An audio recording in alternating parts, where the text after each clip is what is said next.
Hi, I'm Shana Meyerson with the Yoga of War podcast, here today with writer Uri Kaufman.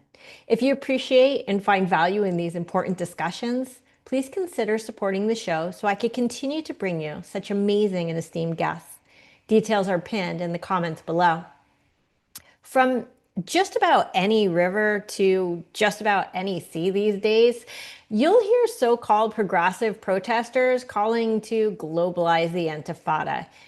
To be perfectly frank, there's nothing progressive about Intifada. Despite what a mealy-mouthed Mamdani may try to publicly claim, Intifada is the Palestinian movement of violently murdering Israelis and Jews wherever they could find them.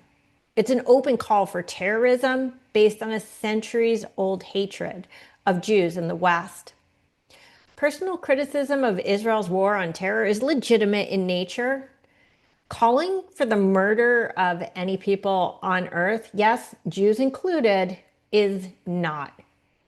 How is it that the so-called progressive left has been so consumed with anti-Semitic hatred and violence when they pride themselves on being the guardians of morality and decency? Today, writer Uri Kaufman and I will discuss his book, American Intifada: Israel, the Gaza War, and the New Antisemitism, where he examines this very question and provides some very provocative and often disturbing answers. In addition to American Intifada, Uri Kaufman is the author of 18 Days in October, the Yom Kippur War, and how it created the modern Middle East. It was selected by the Financial Times in 2023 as one of the year's best history books. His work has appeared in Foreign Affairs, Newsweek, the Jerusalem Post, and numerous other publications. Kaufman lives in Lawrence, New York, with his wife and 4 children. Uri, thank you so much for meeting with me today. I'm really looking forward to this discussion. Same here. Thank you. So let's start this off.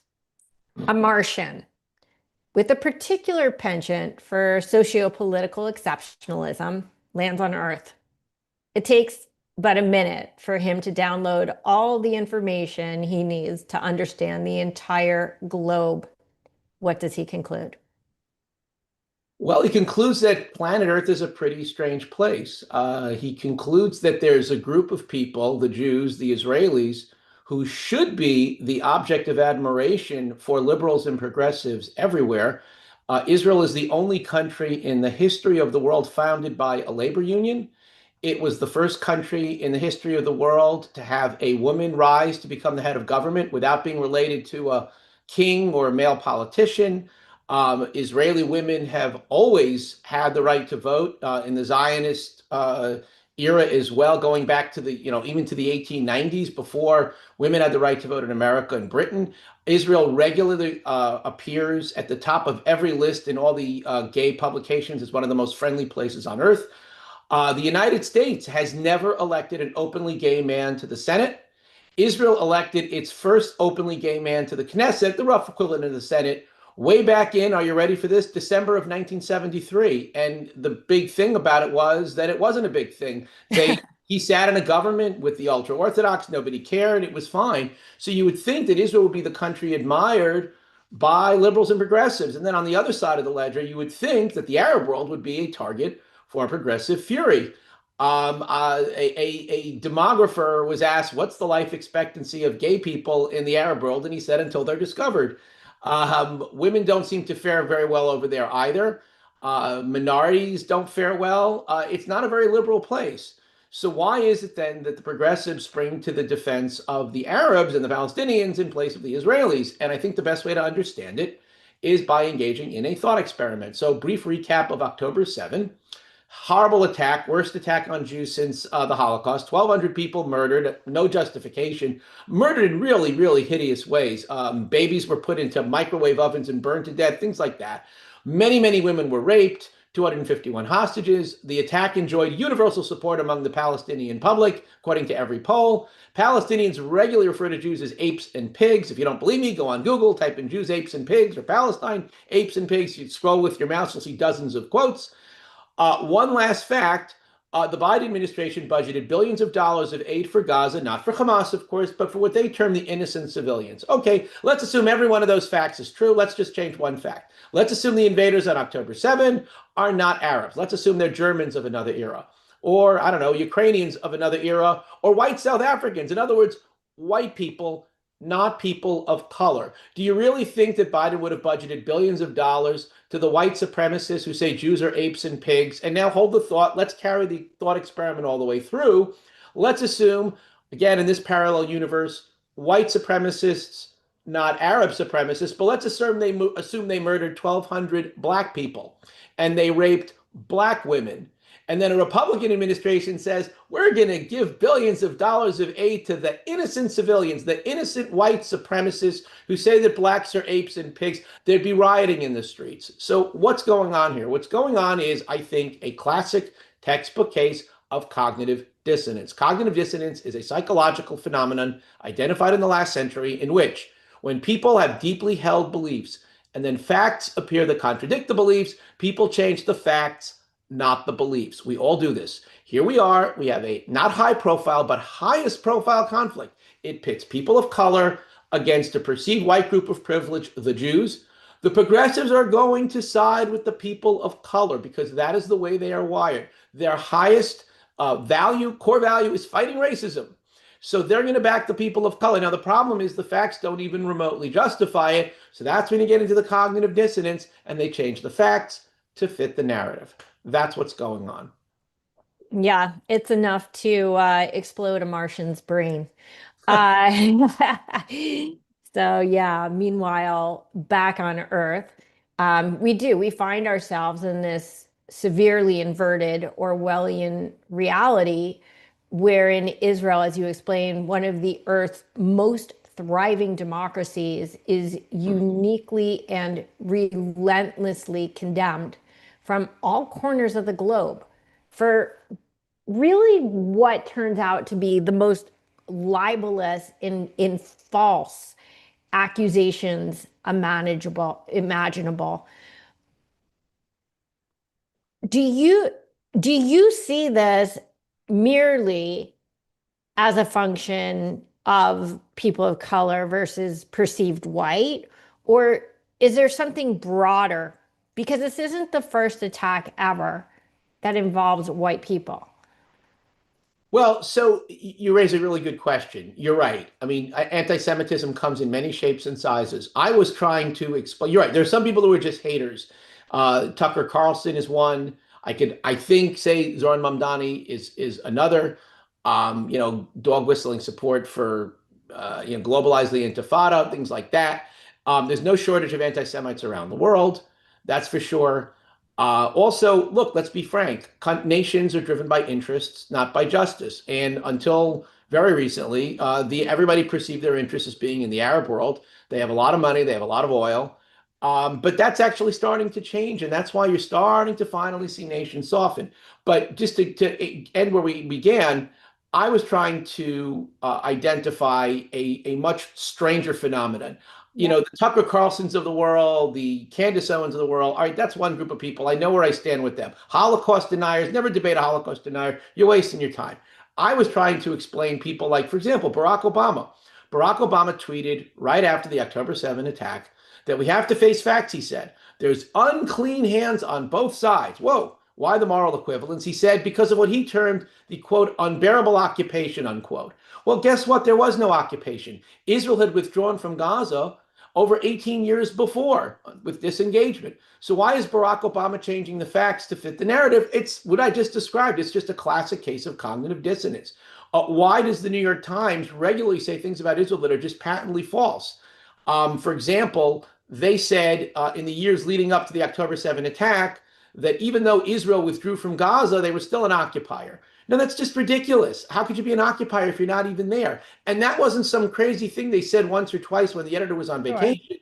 They said it literally in every story they did about Gaza. So there was one story, for Yeah. example, about how the mean Israelis wouldn't let Palestinian athletes travel across Israel to get to Europe for competitions. Well, why would they do that? They're at war. It's like saying, why wouldn't America let Germans travel across America to get to Japan in World War II? Or here was another one. The mean Israelis wouldn't share their COVID vaccines with Gaza. Well, why would they? We didn't share our COVID vaccines with ISIS, with the Taliban. We didn't share penicillin with the Nazis. Again, when you're an occupier, it might be one thing, but not when you've withdrawn. But that's the New York Times. Why are they changing the facts to fit the narrative? The New York Times also said, again, in the years leading up to the October 7 attack, that Israel was imposing a, quote, draconian blockade on Gaza. They used the word blockade over and over and over. So I looked up the numbers. What is the draconian blockade? In the last full year before the October 7 attack, 2022, Israel supplied Gaza with 5.7 billion gallons of water, without which they would have died of thirst. 67,000 trucks filled with supplies, two-thirds of Gaza's electricity, all of its fuel. Now, they got to pay for this. So 17,000 Gazan Palestinians had license to work in Israel and bring home a paycheck. It would be like America letting, I don't know, 17,000 North Koreans work in America so that we could send supplies to Pyongyang. We don't let North Koreans work here today, even when there's a ceasefire. So, I mean, to call that a blockade is ridiculous, but the New York Times said it over and over. That's the phenomenon I was trying to describe.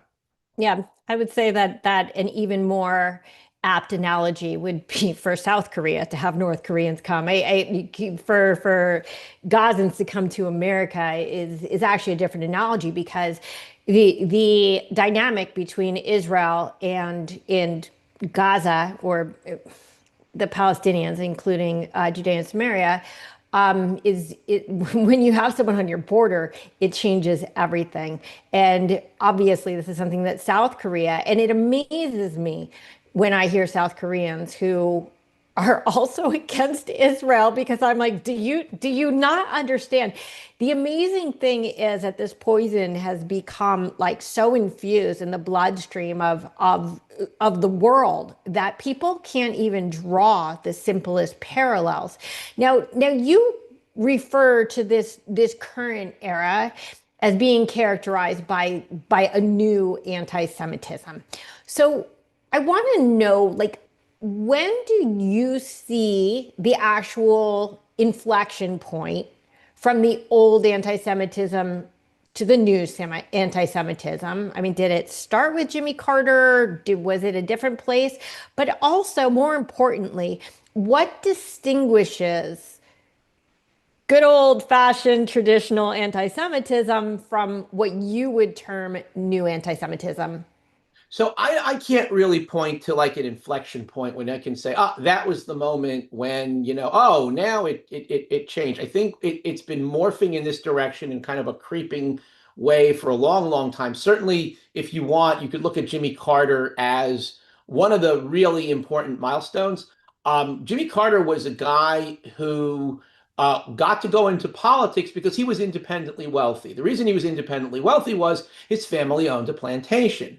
The reason they owned a plantation was, and he writes about this in his memoir, his great-great-grandfather, Wiley Carter, bought the land for a song from the guy who stole it from the Indians. The Indians were thrown out in something called the Trail of Tears. It was done by Andrew Jackson, who's, of course, on the $20 bill in the Indian Removal Act of 1830.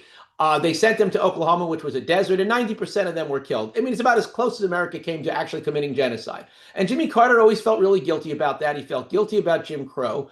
And he writes about this. He always identified the Palestinians with the black people and the Indians and the Jews with the white people. Now, again, if we were talking about apartheid and Jim Crow and things like that, I'd find a lot of common ground with the Jimmy Carter. It's just that these things have literally nothing whatsoever to do with Israel. It's just a completely different fact pattern. And see, that's really what I was trying to describe. What makes it different is in this era, I mean, we all know where, a Hitler was, where, I can say the 19th century anti-Semites, of which there was no shortage, the pogroms in Ukraine. I mean, it was just driven by hate. This is driven, in many ways by the best of intentions. They're just overcorrecting on race, and it's driven largely just by straight up ignorance. And people who really should know better and who otherwise in other spheres of life would be considered, I think, very good, fine people. And by the way, I have a lot of admiration for Barack Obama. He's, Yeah. everything I admire. He's a self-made man. He seems to be, a very good family man. He didn't have any scandal around him. I mean, I'd have political differences with him, but in any respect, I would consider him a man to admire. But again, we all do this. We all engage in cognitive dissonance. And it's just natural when you think it's the hardest thing for us humans to do is to think outside our box. And when your box is one driven by race and you're used to springing to the defense of people of color against white people, your natural instinct is going to be to spring to the defense of the Palestinians. Now, if you get educated like a Richie Torres, like a Van Jones, like a John Fetterman, you're going to realize that it's a complete absurdity. But a lot of people just don't seem to have that capacity. Yeah, yeah, for sure. And there's a lot of reasons for that that I do want to get into, but I first would like to get into some presidential stuff. So in your book, you do basically begin the discussion, which what I would term executive anti-Semitism, meaning U.S. presidential anti-Israel policies based on double standards, which are by default and by definition anti-Semitic. So it's not the kind of anti-Semitism that the man on the street thinks of as anti-Semitism. People have to understand double standards are anti-Semitic when the only state that can possibly be guilty of a particular offense happens to be Jewish.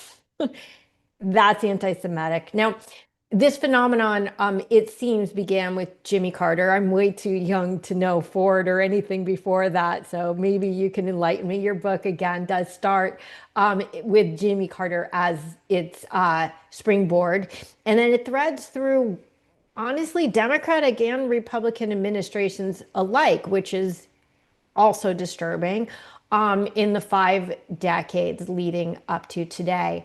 So, what do you think it was about the 1970s, also the same decade in which the infamous Zionism is racism resolution was passed at the United Nations?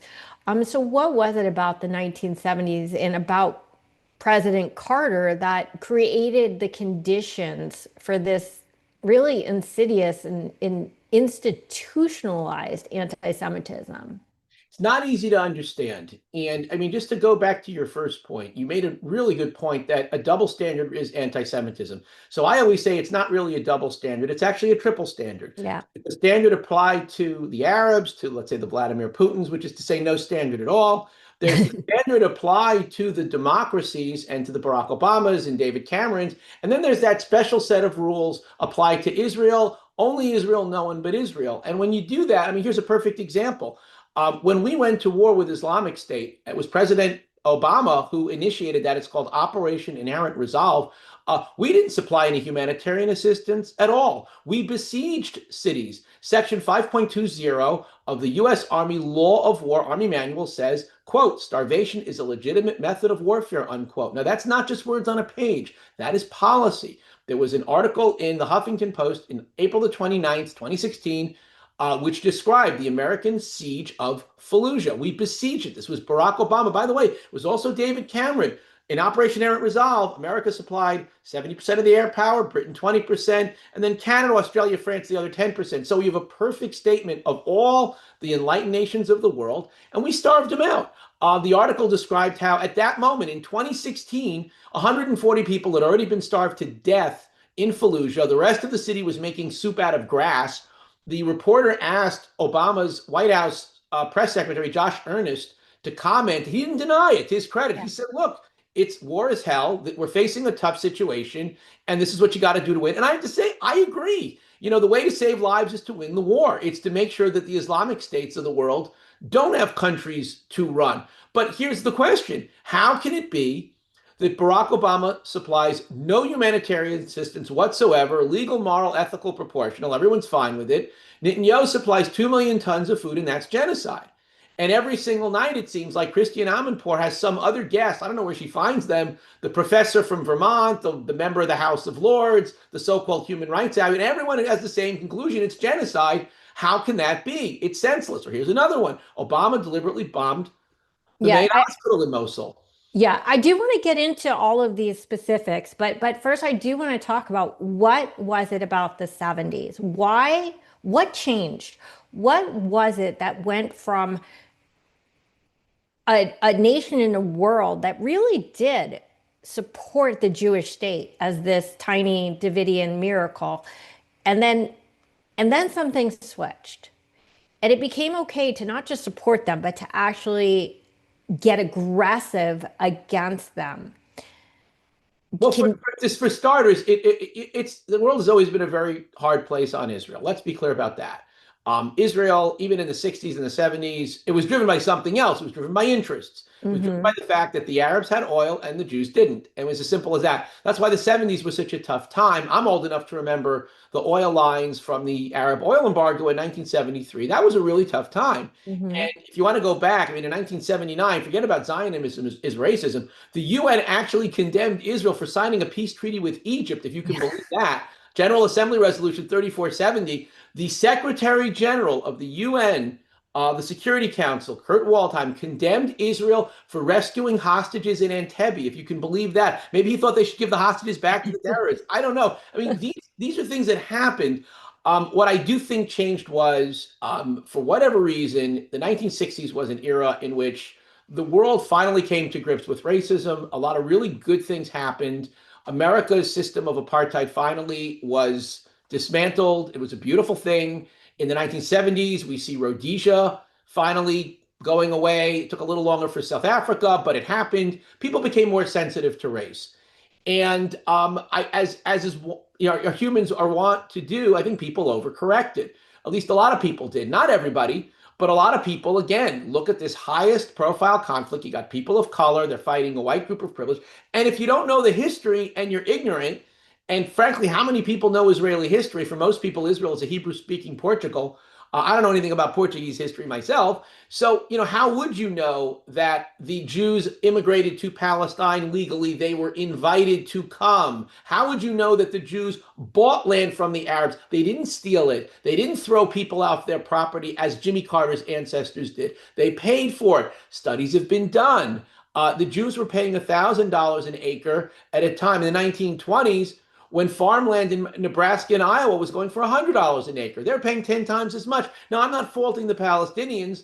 We all know what's valuable in real estate: location, location, location. And if Jews thought that swamp and desert in Palestine was worth 10 times as much as fertile farmland in Nebraska, then it was worth 10 times as much. But having immigrated there legally, having bought the land, where's the complaint? Where Jimmy Carter talks about how what happened in Israel was the same thing that my ancestors did to the Indians. He writes this in one of his memoirs. It's ridiculous. It is Yeah. absurd. But, again, it's just very hard to fight against cognitive dissonance. Yeah, I'd also like to. I know you're not saying it because you believe it, but some people who may be listening who don't understand the air quotes of a white group of privilege, that the Jews are neither white nor privileged. We in fact are the most oppressed group in the history of the world. We have fought hard and built our own success instead of wallowing in our ashes. Likewise, as you know, but many people don't, more than 50% of all Israeli Jews are people of color. So even these notions of when we talk about falsehoods, they go so deep that this is a pit that knows no bottom. But I do want to get back into what you were saying about all the hypocrisy. In fact, you label it in your book. I love it. You call President Biden's Operation Hypocrisy as this just really mind-boggling Middle East policy that was characterized by such wild double standards and in unimpeachable cognitive dissonance. So if you want to give some of the examples of the blatant hypocrisy, particularly again going back to Mosul, Fallujah, bombing aid convoys, hospitals, weddings, the list goes on. Yeah, well, it really is. And just remember this. Joe Biden was, of course, Obama's vice president, and all the senior people in his administration, like Anthony Blinken, he was undersecretary of state. You could go down the list. Hmm. General Austin was the this Secretary of Defense. I'm having a senior moment here. He was commander of CENTCOM. Just go down the list. They were all there in the Obama administration. So when you look at the way America waged war against Islamic State, I'm going to preface by saying they didn't do anything wrong. For example, Obama deliberately bombed the main hospital in Mosul. It's called the Salem Hospital. It was nothing but a smoking wreck. You can see a picture of it. It's online. The Associated Press took a picture. We just blew it up. Now, Article 19 of the Geneva Convention says black on white that you're allowed to do that. If it's being Hmm. used for military purposes, as ISIS did, you are allowed to bomb it, and we did. Okay, so Israel, by contrast, when it came to the Shifa hospital in Gaza, gave warning, gave up the element of surprise, sent in ground troops, moved the patients out, preserved the physical plant of the facility, fought running gun battles, including in the pediatric ward. Okay, that's genocide. Okay, how can this be? It's craziness.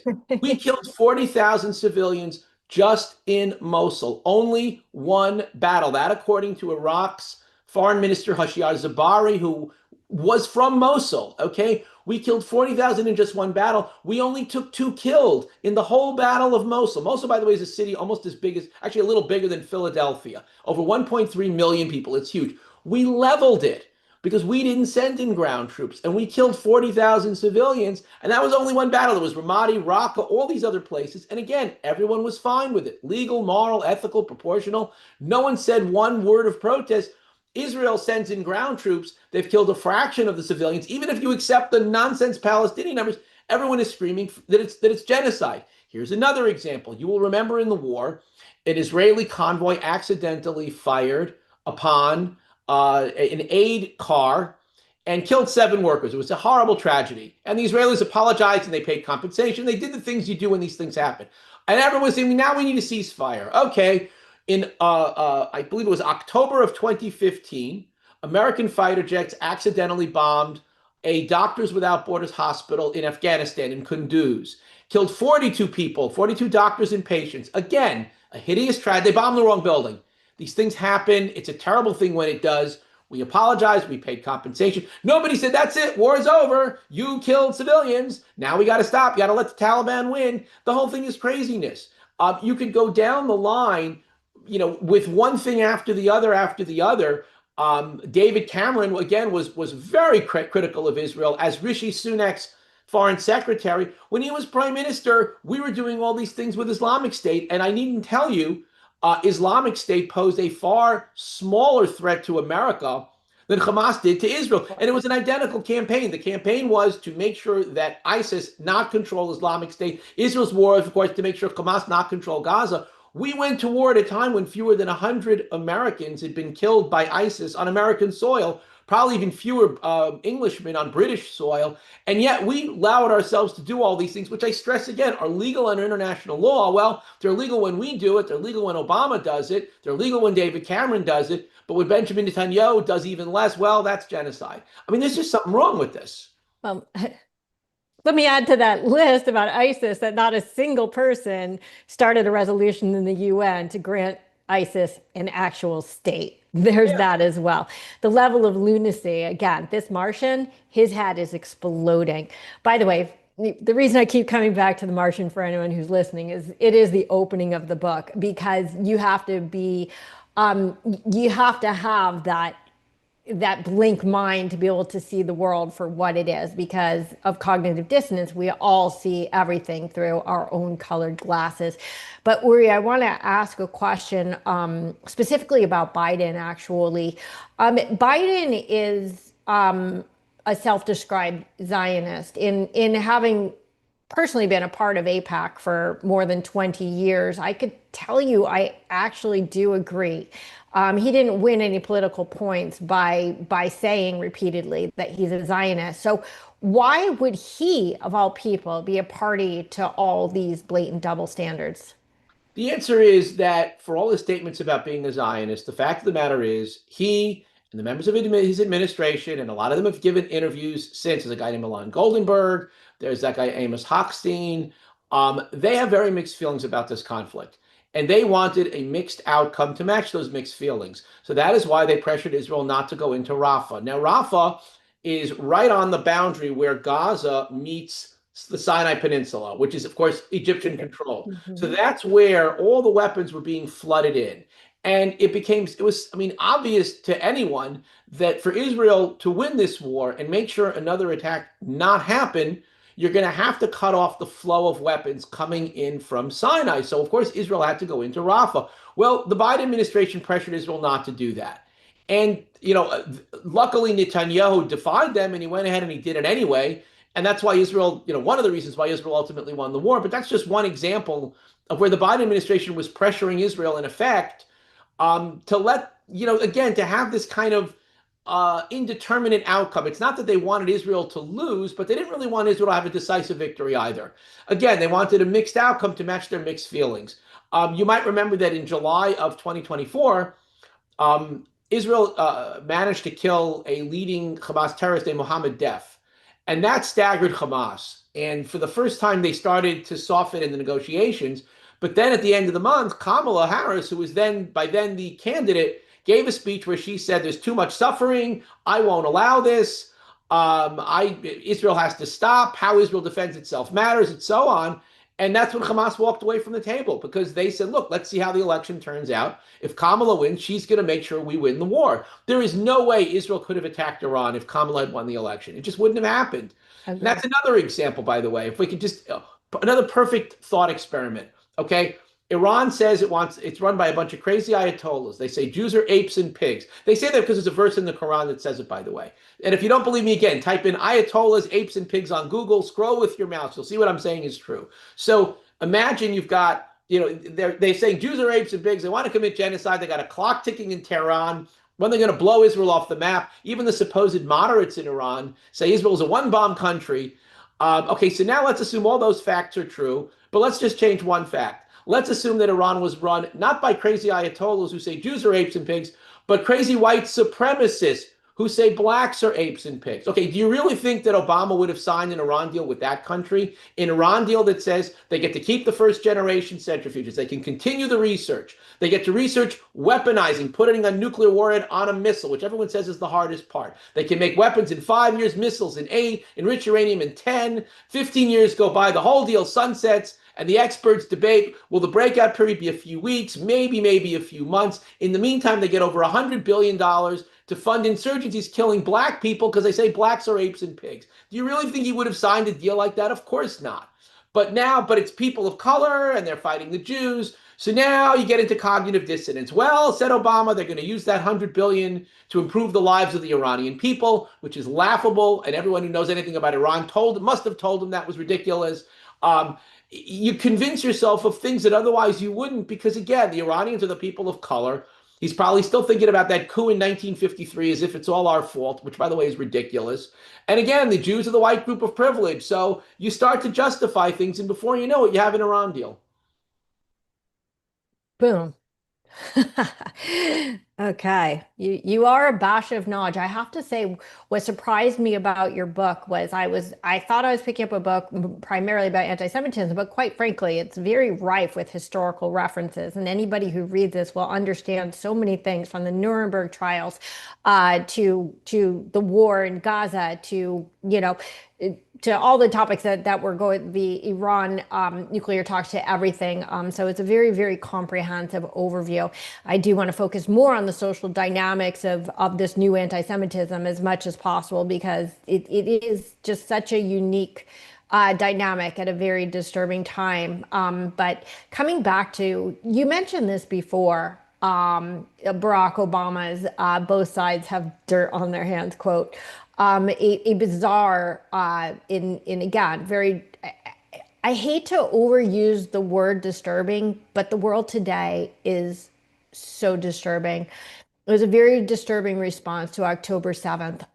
It exposed the vast hypocrisy of the left that to this day hangs its flag on vilifying Trump for allegedly saying there were fine people on both sides in Charlottesville. No irony there, particularly because it's a well-known fact that Trump's quote was taken out of context. It was not even referring to neo-Nazis as being among the fine folks. Yet, there's no confusion at all who Obama was referring to as both sides. This was a statement explicitly defending the Hamas terrorists and tacitly justifying the barbaric atrocities that they committed.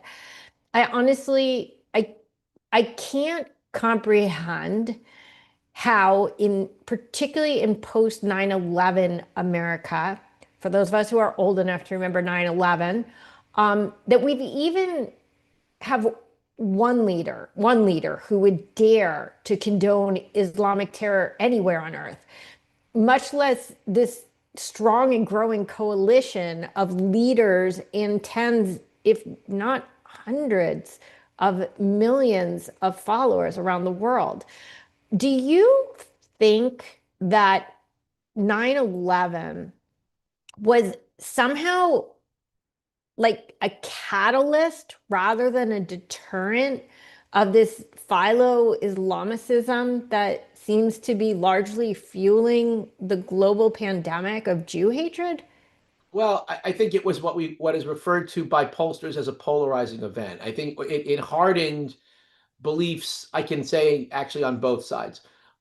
Certainly, it brought Islamic radicalism home to Americans in a way that Americans had never felt before. It's one thing to read about, even attacks in Europe or attacks in Israel. It's another to see a plane flying into a building. And I actually saw one of the buildings come crashing down, just standing on Fifth Avenue. On the other side of the equation, though, if you go back in time, there were progressives like, for example, Susan Sontag, who said we had it coming to us. So did Noam Chomsky. Said, we have it coming to us. This is the result of our policies, they said. It's ridiculous. Now, again, stop for a moment and ask yourself, what if the hijackers had been members of the Irish Republican Army? Okay, and bear in mind, we've always sided with Britain against the IRA. Do you really think they would have said that? Or the Baader Meinhof gang? In other words, if they'd have been white people, do you really think they would have said, well, we brought it on ourselves, we did this? Of course not. It's ridiculous. So again, I do think it was kind of a polarizing event. The whole thing can be a little bewildering if you're on our team and you're looking at this and you're wondering why otherwise responsible people say things that are just completely nonsensical. Here's another one. Amnesty International. I went on their search bar in May of 2024 and I typed in the word rape.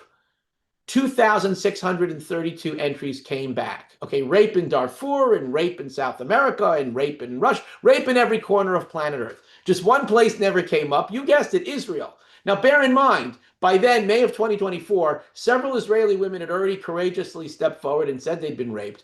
Two Hamas terrorists were admitted to, confessed on tape, on video that was released, saying they had raped people. And the UN, which is not exactly known for its pro-Israel sympathies, had issued a report the previous November saying that there'd been mass rape. But Amnesty International didn't recognize it. Now, I thought this can't be. So I went back and typed in Hamas rape, and only one hit came back. It was a Palestinian woman claiming Israelis had threatened her with rape.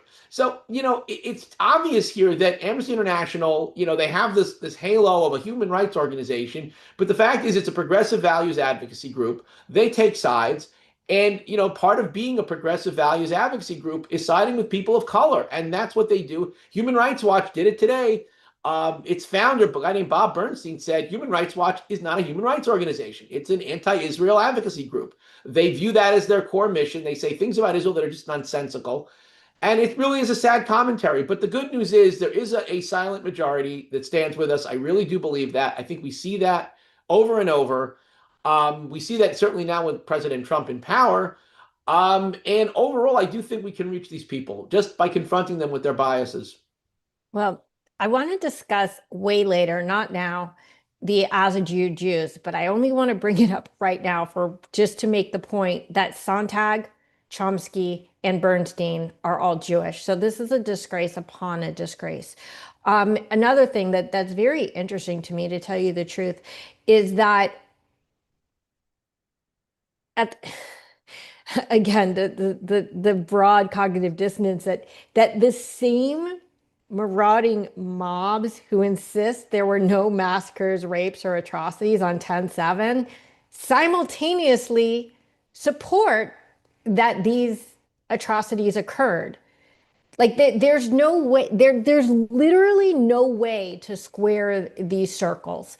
It's just remarkable mental gymnastics to to do anything possible to literally just vilify the Jews. I would characterize what we see today, like 2025. I believe your book, because of the last line, came out or was finished written in January of this year. And It, I would, huh? yeah, it was. Sorry to cut Yeah, you.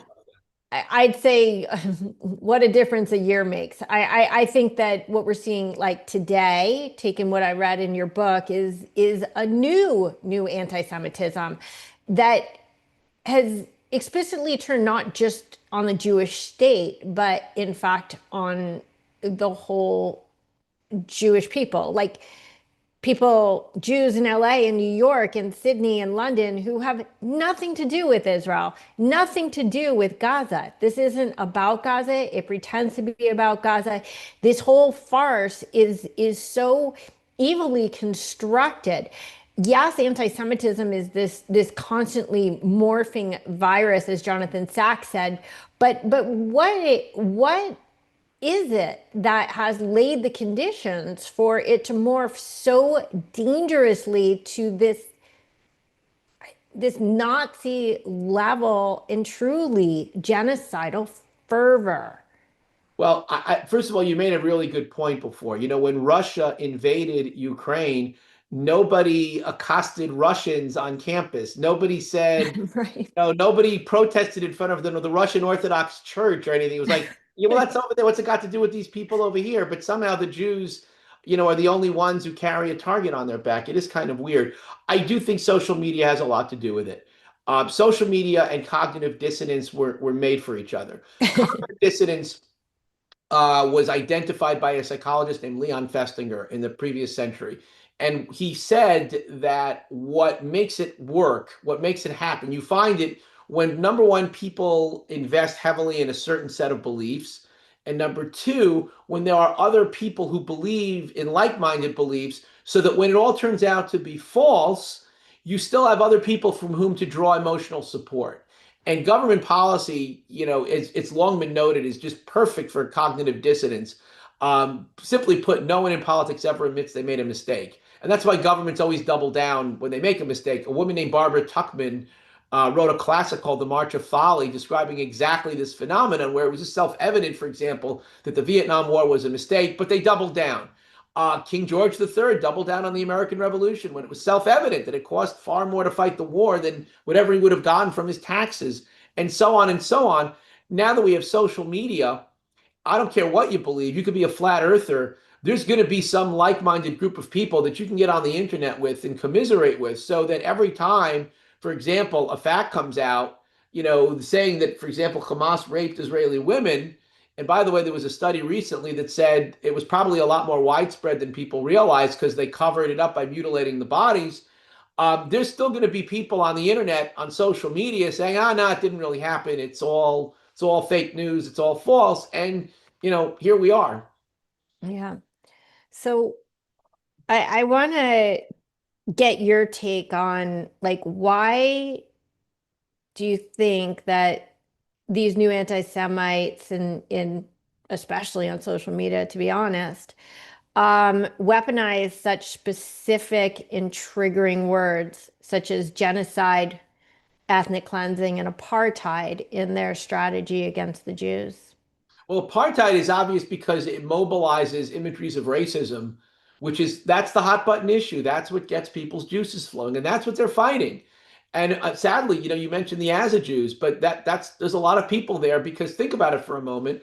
A lot of Jews who don't have a very strong Jewish background define their Judaism by what is now referred to as Tikkun Olam, and, Tikkun Olam, it's basically a bunch of liberal talking points. And look, I'm kind of center right. I mean, we can argue, things like healthcare all day long, but the fact is, when you define your Judaism as a bunch of liberal talking points, the number one liberal priority, the core value, the one that crowds out all the others, is of course fighting racism.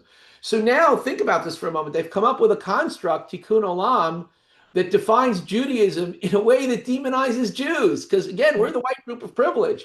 So, this is how you end up with these completely bizarre outcomes. And I have to say, wherever I speak, I get this all the time. There's going to be an older person who raises their hand during the Q&A and says, I've got a grandchild that hates Israel and hates Jews. How did this happen? And what can I do about it? This is how it happened. What we can do about it, I think, is just by confronting people and by engaging them and by using thought experiments to challenge people and their beliefs. And like, does it really make a difference what the people's skin color is? We're supposed to judge people not by the color of their skin, but by the content of their character.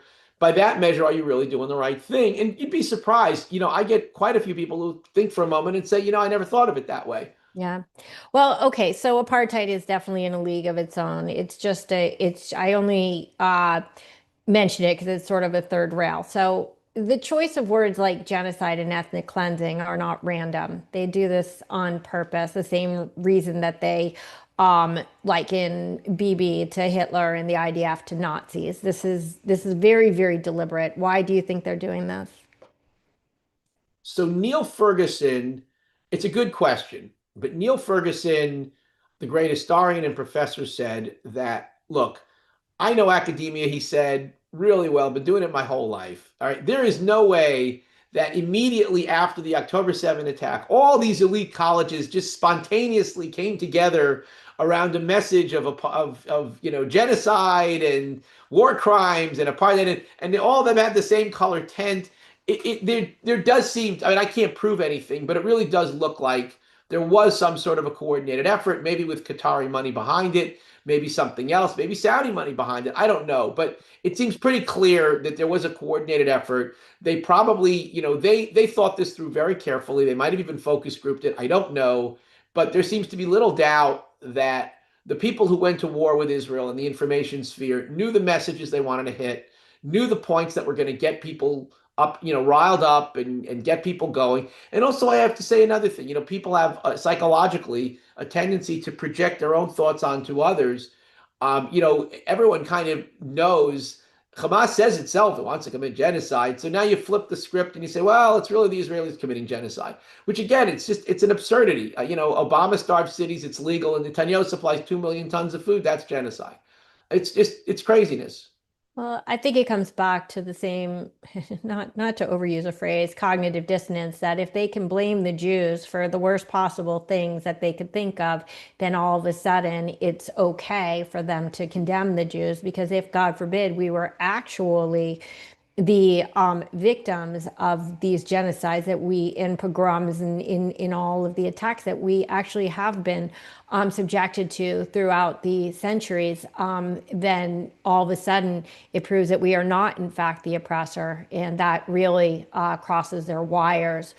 One of the most confounding aspects, honestly, of like new anti-Semitism is that even as people, going back to your social media concept, like post the most vile and cruel anti-Semitic content on social media, even as they shriek in the streets to globalize the Intifada and destroy the one and only Jewish state, they simultaneously they scramble to deny their anti-Semitism or to be, God forbid, labeled as actual anti-Semites. Uh, I mean, how many times has Mamdani, who's, the poster boy of everything we're talking about, tried to make nice with the Jews or say, oh, I have nothing against the Jews. I mean, I just want the complete destruction of the Jewish state and I'll do anything to accomplish it. But I love the Jews. Why do you think it is that people who exhibit zero compunction about their aggressive Jew hatred are so desperate not to be called anti-Semites? Well, obviously, in this day and age, there are certain proprieties that have to be adhered to. You can't be a racist in America in the 21st century. And that's why whenever you see these protests, they always have as a Jew, an in-house person say, well, and I'm Jewish and I agree with everything we're doing because now it makes it okay. I listened to a podcast by Michael Moore, who's very firmly, obviously, in the progressive camp, and Yeah. started out talking, gave this homily to the Jewish labor organizers of the 1930s who gave up comfortable jobs in places like New York City and Boston as lawyers to come out to the Midwest and take jobs in factories as auto workers doing menial tasks in many cases so that they could organize the workers into labor unions. And he went off how wonderful they are. And, but then he finished and he immediately shifted gears and started attacking Israel in ways that were just ridiculous. He was comparing it to George Floyd. He said, George Floyd times 7 million, that's the Israel palace. It's ridiculous, nonsense. So, he felt the need to be able to say, aha, see, I'm not an anti-Semite. I'm praising the Jewish labor organizers. Or here's another thing, this is one of the ways to distinguish between, I'll say, the old anti-Semites, paleo anti-Semites, and the new anti-Semites. When white supremacists attack Jews, like, for example, the Tree of Life Synagogue in Pittsburgh, all the people who hate Israel, were stumbling all over themselves to condemn it as a horrible attack, of course, but I always felt like on some level they were saying, see, I'm not an anti-Semite. Look, right. I'm condemning violence against Jews. But that's because the Tree of Life attack was done by a white man. So it was right in the wheelhouse. If it's a white man, it's right in the narrative of evil white people committing acts of racism. When it's a person of color doing it, there was such an attack in upstate New York, in Spring Valley. It was a machete wielding guy, and it turned out he was an African American, and they were saying, well, there's been a lot of tension lately. The Orthodox Jews had taken over the public school board, and the guy was mentally disturbed, and all sorts of things. Suddenly, there's a need to soften it. That's where you see this cognitive dissonance working. That's why, again, in the New York Times, I talk about it in the book. When terrorists are white people, they tend to call them terrorists, whether it's the IRA or the Bader-Meinhof gang. When they're people of color, they're militants, they're extremists. Once in a while, they'll even call them commandos, if you can believe that. But they don't usually call them terrorists. Once in a blue moon, they will. But it's very unusual. And again, it fits in with that narrative. This happened with Christian Amanpour. There was a rabbi who, it was really tragic. He lost his wife and two of his daughters. They were just massacred driving on a highway in Israel by a Palestinian terrorist, and Christian Amanpour described it as a shootout. Now, a shootout is what happened at the OK Corral when the bullets are flying in both directions. This was just a massacre. And after the outcry, she did apologize for it, but she did this again when she talked about, the suffering. Oh, I don't even remember what it was, but she was saying the suffering of the hostages alongside the starvation of the Palestinians. In other words, just feeling to soften the blow when we're talking about people of color, you see this over and over. And this, again, is one of the things that distinguishes, I think, the new anti-Semitism. When white people do it, they're fine with condemning it. When people of color do it, then the cognitive dissonance starts to kick in. Sure. And again, these media examples, they never end. I mean, we've got like memory and camera, honest reporting. We have so many media watchdogs that literally their whole thing 24/7 is dealing with all of these media perversions that really fill. I believe that the media, in addition to social media, are just as responsible for creating this narrative in the world, because like you said in the book, today you said Portugal, but in the book you say, Israel might as well be Denmark. Nobody really knows anything about Israel. So we can't all know everything about everything. So if all you know is what you hear on the nightly news, and CNN insists that there's an occupation and a genocide and all the things, of course you're going to be outraged. This is a nonstop cycle. But I just want to circle back for 1 second to this, just this concept of not wanting to be called anti-Semitic when being so blatantly anti-Semitic. I mean, we live in this world where like a person can be punished literally for aggressive pointing, which happened, I think, at Harvard. And the DSA recently warned about wearing aggressive scents in their latest, meeting or whatever. And yet, like, unmitigated Jew hatred and even absolute violence against Jews isn't just condoned, but actually celebrated by these same people. Somehow the anti-Semitic trend just slipped right under the no place for hate radar that seems to have taken over every other aspect of the entire world. And as I've pointed out in just about every episode of this podcast, the West seems utterly incapable of reckoning with the fact that throughout history, every society that has allowed itself to be consumed with Jew hatred has wound up consuming itself.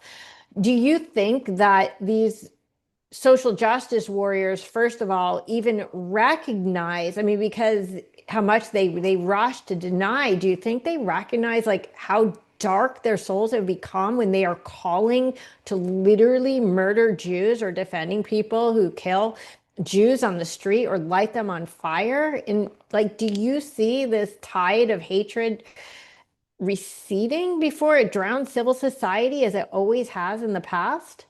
I'm a card carrying optimist. You to do what I do for a living. I am a card carrying optimist. I do think, look, there are haters and they can't be convinced, and that's fine too. You're not going to convince everybody.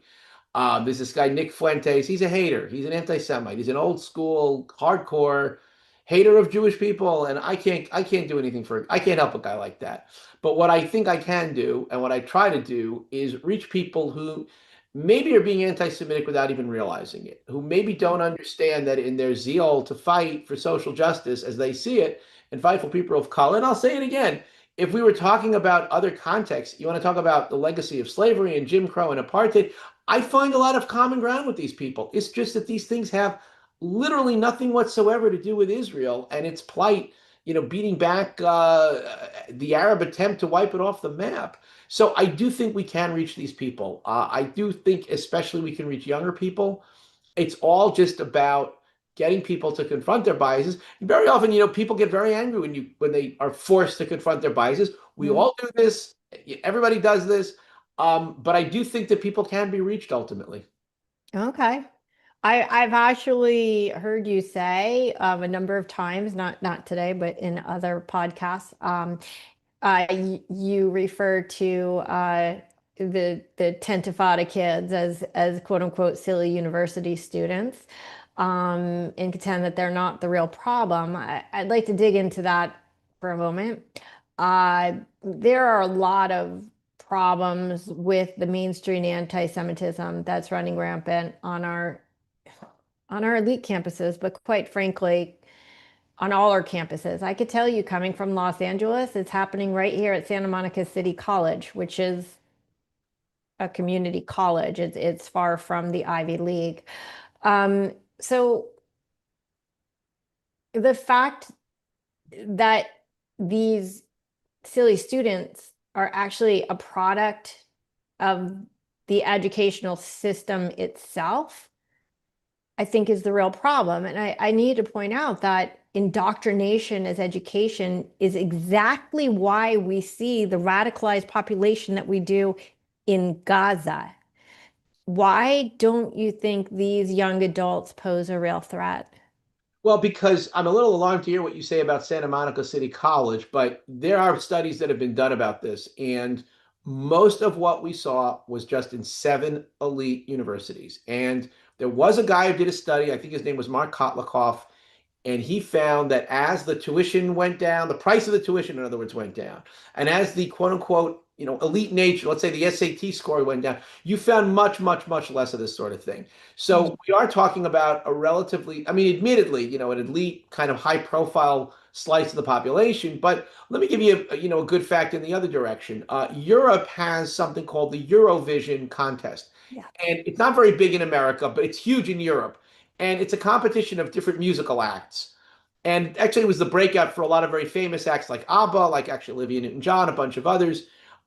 Anyway, so the way they have the voting is first the public votes, and then the judges vote. So Right. this past year in 2025, the Israeli act came in number one among the public. Then the judges stepped in and they put Israel in 13th place. So the Israeli act didn't win the competition.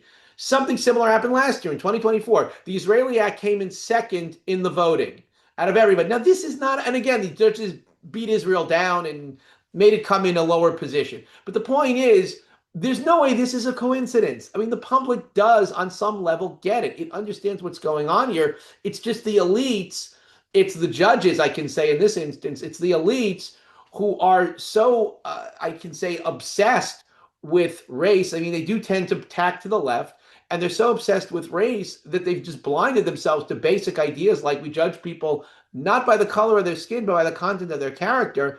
And when you start confronting people with things like, how can it be that Barack Obama bombed a hospital? It's legitimate.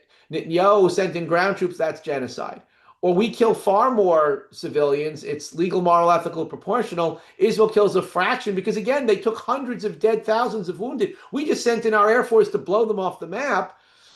We use an Air Force to blow a country off the map. It's legal. Israel sends in ground troops to kill a fraction of civilians. That's genocide. This just doesn't make any sense. It's just ridiculous. Yeah. I do think we can get through to people. Okay. Um, I assume that you are aware that that Gazan schools run by UNRWA uh, indoctrinate their children from literally preschool to kill Jews wherever they could find them. Yes, you're aware of this, PA does it also. There was just a story today in Times of right? Israel. The Uh, PA, the Palestinian Authority, yes, does the exact same thing. And yes. I agree. But my point being, one of the main things that needs to occur in order for Gaza to become citizens of the world is they need to be de-radicalized. The reason they need to be de-radicalized is because they've been indoctrinated. I believe you're looking at today's kids as you would look at the anti-Vietnam protests years ago before they had force multipliers such as social media. These kids have been indoctrinated, this generation, since at least the last 10 to 20 years, with the woke baby starting all the way up through woke crimson. So I do believe this problem is way bigger. I don't I don't see these kids, quite honestly, as going through a phase that they're going to grow out of like all generations past. I'm going to go through a number of reasons and then I'm going to ask you agree or disagree. Here are the reasons why I don't believe they're going to grow out of this. First, and most importantly, past generations, again, did not have the force multipliers of social media, of mass legacy media, the way that they behave today, and institutional bias indoctrinating them with this visceral hate and resentment of Jews. Second, as our national leaders are getting younger and younger, as evidenced by people like Alexandria Ocasio-Cortez and in Zoran Mamdani, these kids, these silly students, are going to be controlling the country before they have time to grow out of their thinking, quite frankly. Third, as previously mentioned, ideological entrenchment has become so ironclad that very few people jump ship on their beliefs, even when presented with incontrovertible evidence to the contrary. Cognitive dissonance, as the buzzword of the day. Fourth, we're experiencing an unprecedented intergenerational trickle up of thoughts and values, where traditionally they've always trickled down. And fifth, the delegitimization of the Jewish state and the Jewish people was not an unfortunate byproduct of the October 7th massacres, but in fact was the overriding strategy of the entire Hamas campaign. And all of these kids are the usefully idiotic conduits of their efforts. Is there anything that I said that you would disagree with? It's okay if you do, of course. yeah, I'm just not as pessimistic. There have been moments like this in the past where Israel dipped in terms of popularity. I think the worst one in my lifetime, well, first of all, it was back in the 70s because there was a real penalty in supporting Israel then, just given the fact that the Arabs had a chokehold on the global economy. That was a really, really difficult time for Israel, for Jews. any crazy resolution the Arabs wanted to pass in the UN, they were able to pass. And it wasn't just there. Also, just the left had a surge on campuses. It wasn't that much different. Also, after the massacre by Christian Phalange of the Palestinians in Sabra Shatia in 1982, that was a really tough time as well. And it was reflected in the polling. But things did get back to normal. Now, you make a very good point. We have social media now that we didn't used to have. So now you do have this ability for people to reinforce their biases with like-minded people over the internet that we didn't have before. So that's a real problem. The flip side of it is that, look, that's a two-way street. And so people on the other side who are more pro-Israel have the same tools. They're using those tools. They're using them effectively, I think. Could the situation be better? It probably could. But I have to say, Israel enjoyed a measure of support in this war from American governments, and to a certain extent, even from Europeans, that it didn't have in the past. So yeah, there's like a very, very vocal minority, but there's a silent majority too. Where it'll all fall out, it's really hard to say. But I will make one other point. People of my generation have done a terrific job keeping the memory of the Holocaust alive. I think any school child, and pretty much any child, any school child, not just Jewish school child, knows what Auschwitz was, knows what the Warsaw Ghetto Uprising was. We've done a really good job on the Holocaust. We have done a terrible job educating kids about early Zionist history. And that is something where we really need to make a major focus. And especially in the yeshivas, in the day schools, you name it, Jewish kids, frankly, just don't know the first thing about early Israeli history, Zionist history. So they don't know things like the Jews immigrated there legally, or they bought the land, or the fact that they've always been there. So it wasn't, white people coming to a new world. It was a minority people becoming a majority people, which happens every now and again on planet. It happened in Northern Ireland, for example. I mean, these things happen. So, there's really nothing that a proud Zionist has to be ashamed of. I have never really heard a Palestinian argument that I found to be very persuasive. And I can even tell you, the probably the most eloquent spokesperson they ever had was a professor named Edward Said. He wrote a book called The Question of Palestine, and it was eagerly awaited. It came out in 1978 at a time when people were really desperate for that kind of content. And he didn't even focus on the history because he must have known on some level that that history just did not argue for the Palestinians. What he argued was the Jews are white people, so they're racist. And if they're racist, then the Palestinians must be in the right. And it's just a nonsensical argument, but it's an emotional argument. So it has a lot of resonance for a slice of the electorate, but I think most people will see through it in the end. Okay. You're talking about a book versus social media, wherein most young people under 29 get most of their information from social media, and in particular TikTok, where there is, I don't even know how many more times, 10, 20 more times anti-Israel propaganda than there is pro-Israel.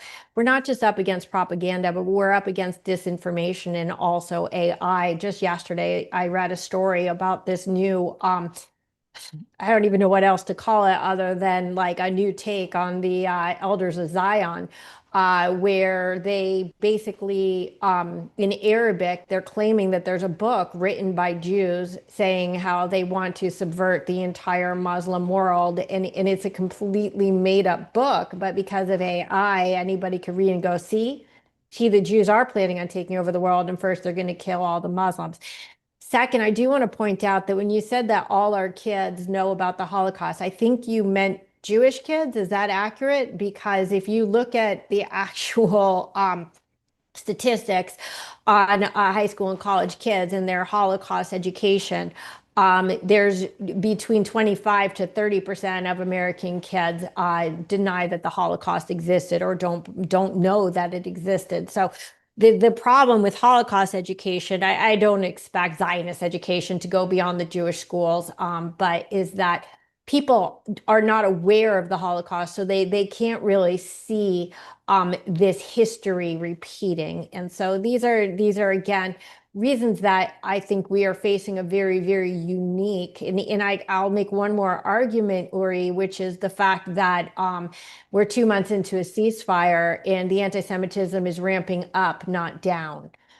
which goes to prove that this war, again, is a war of information, more than it ever was a kinetic war. So there is nothing to imply that this they're going to stop putting fuel in the fire. They even, again, as the ceasefire drags on, there's no other word for it because Hamas is dragging their feet.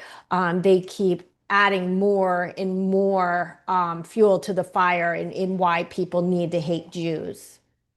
I mean, there's a lot of validity to what you're saying. There's no question. We got our work cut out for us. The social media part is going to be, without question, the hardest part. TikTok is a particularly bad actor in American public life, not just for Israel, but for many other things. It's obviously controlled by China. They say that the Chinese tilt the algorithm to do whatever causes the most dissent in Yeah. America. So, the Chinese don't really care about Israel and the Palestinians, but they know that most Americans are pro-Israel, so they tilt the algorithm in favor of the Palestinians to create as much dissension as possible. I read it might be as much as 50-1 of the videos are tilted in favor of the Palestinians. Again, not because they care about the Palestinians, just because they know it's going to cause disruption in the American political life. Which is why I think President Trump is right. They've got to force TikTok to sell to an American company or at least get out of Chinese hands or just kick it out of the country. One other thing to keep in mind, there's talk about regulating algorithms, and I am very much supportive of that. An algorithm is not free speech; it's an algorithm, and it Yeah. really should be made impossible to spread these lies in like a brush fire, or again, just to have a foreign actor take something just to disrupt people and create dissension and multiply that. There must be a way to prevent that just by attacking the algorithm. I mean, there's a lot of free speech purists who view that as impinging on the First Amendment. I don't see it that way. An algorithm is an algorithm. It's not free speech. So, but definitely, you are correct. We got our work cut out for us. No question. Yeah, well, we have the additional threat of AI, which is a conglomerative search engine, basically, which takes everything that it can find all over the internet and conglomerates it into one narrative. The problem is that when we have bots propagating false narratives all across the internet, then AI starts picking up on that and does not distinguish between what is real and what is false. In fact, there was a big post today on Twitter that Grok has quite a few elements of Holocaust denial because it's picking up on the information that it's fed. This is a real danger. We're creating a machine that basically learns how to revise history even before it's written. So I think that modern technology is a real threat. If Larry Ellison buys TikTok, we're going to have a new reality, just like Paramount. Did you see that Paramount has now made a counter boycott of the blatantly anti-Semitic actors and in producers and in writers and talent, because now that it's also owned by Ellison or Ellison Jr., that they're going to, be fighting this.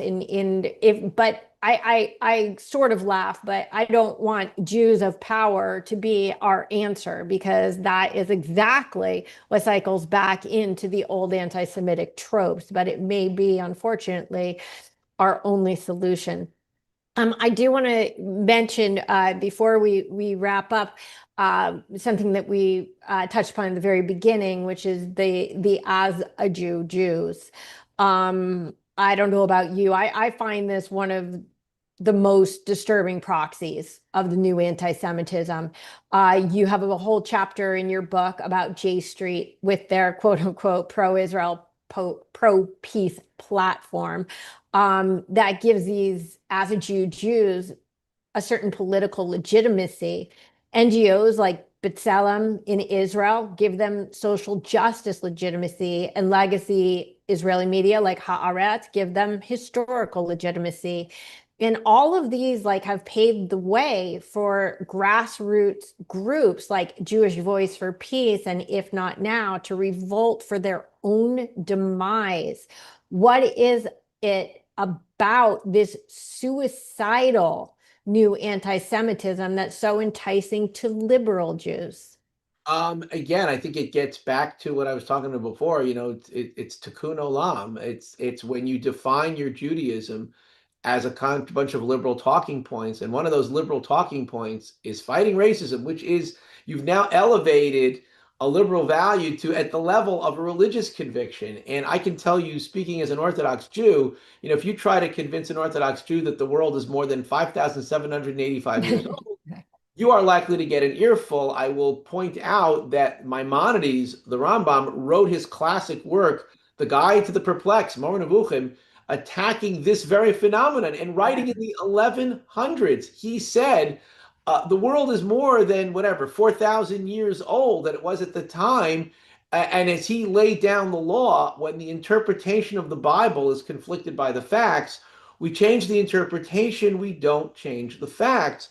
That's the message of the Talmud as well. Rabbi Judah the Prince, writing in like the year 200 CE, says in the Talmud, we Jews say that the sun revolves around what he called the firmaments of the heavens.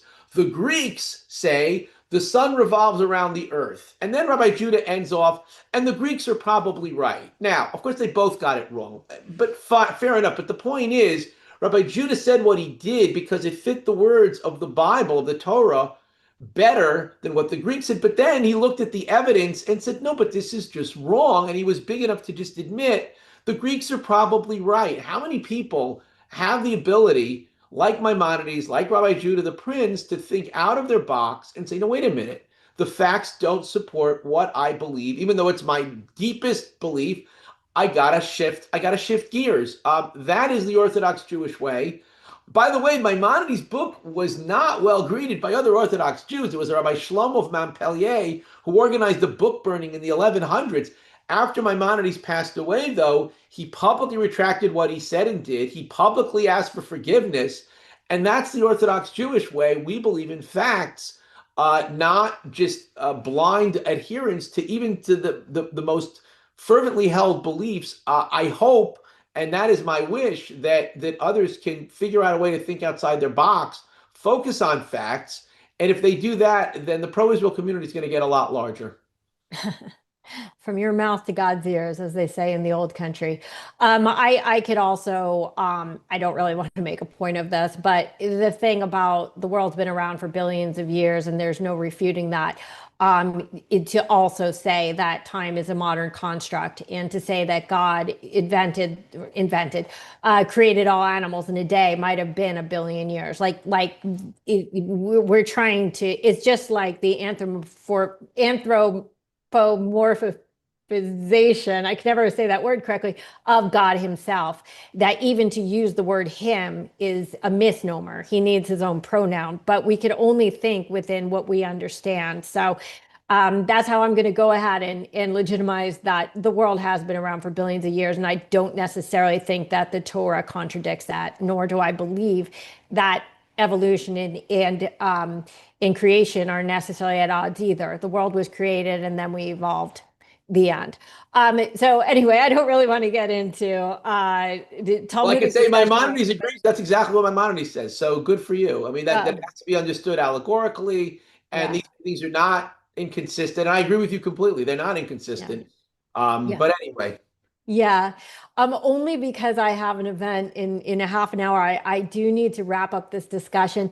Uri, the way you end the book, the last two paragraphs of your book were just like a pièce de résistance. I loved it so much. I actually read the two paragraphs over and over because I just really loved them that much. I think it's a perfect ending to this conversation. Could you just read those last couple of paragraphs for us? And if you want, hold up the book. There's links to the book in the show notes for anybody who would like to purchase the book. It's American Intifada by Uri Kaufman. And in closing, help us out here. here goes. End of the book. And that's why I haven't given up on progressives either. The biases, the cognitive dissonance, these things will only last so long. Politics makes for strange bedfellows, as the old saying goes, but eventually people wake up and find themselves lying next to their enemy. That is, unless that enemy kills them first in their sleep. But like most Americans, I'm an optimist. So I'm going to end with a prediction. One day, those who share Israel's liberal values will look back upon our time. They will look back upon progressives who hate everything about Palestinians and Iranians except their struggle with Israel. They will look back at the tortured truths progressives employed to support this strange bias. And like racism itself, they will realize just how crazy the whole thing was. Amen. You read that like the ending of a fairy tale. There, um, Hopefully not a fairy tale. no, amen and amen. Really beautifully summarized. I always ask my guests one last question before we wrap up. Uri, what does Am Yisrael Chai mean to you? Oh, what is Am Yisrael Chai? I'll tell you what it means. I was just in the Boston Museum of Fine Arts because I was doing a speaking gig in Massachusetts. And on the wall in the museum was a terracotta lion, okay, that was taken from the gates of the city of Babylon, okay? That very lion saw our ancestors brought in chains to Babylon in the year 586 BCE, over 2,600 years ago. On the rivers of Babylon, we sat and we cried. That is what it says in the Bible, okay? That very lion is looking upon Jews today, like me, like you, like anyone who comes in there, in a part of the world that no one then knew existed, in a wing of the museum funded by a Jewish philanthropist. Babylon is gone, but the lion is there, and so are we. That is what it means. Am Yisrael Chai. The Jews live on. I love that so much. Uri Kaufman, thank you so much for joining me today. It's been an absolute pleasure. And as they say in the old country, Am Yisrael Chai. Amen. Thank you. It's been great. Thank you so much.